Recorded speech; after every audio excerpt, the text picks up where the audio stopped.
All right, today's Tuesday tidbit is when is flood insurance required? So, once you go under contract on a property, a lender is going to pull a flood certificate. It's going to show that lender what floodplain, what flood zone that property is in.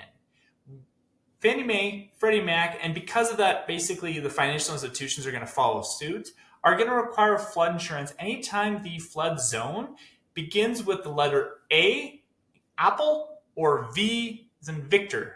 So if it begins with an A or a V, the lender is going to require flood insurance. Now, if it's an A or V, it means that there's a basically 1% chance each year that that property is going to be impacted by a flood, which means over the course of a 30-year mortgage, there's over a 25% chance that that mortgage is going to have a flood happen. And that's when Fannie Mae and Freddie Mac, and again, financial institutions follow suit, are going to require flood insurance. Now, it's only if the structure itself is in the floodplain.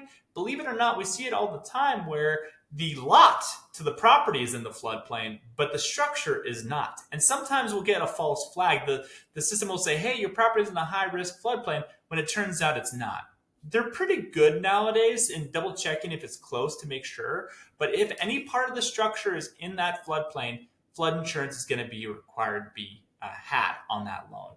Flood insurance can be a little bit of a different process. You cannot get flood insurance until you pay it. So you're going to have to pay that flood insurance before they're going to even process your application. All flood insurance policies are basically subsidized by FEMA, which means there's a limit as to how much coverage you can get. There's also a limit as to how much they will cover you for. So every single time you talk to an insurance agent about getting flood insurance, likelihood is that they are actually going to be going to FEMA to get that actual physical policy. There's very few private flood insurance policies. They're almost all backed by FEMA.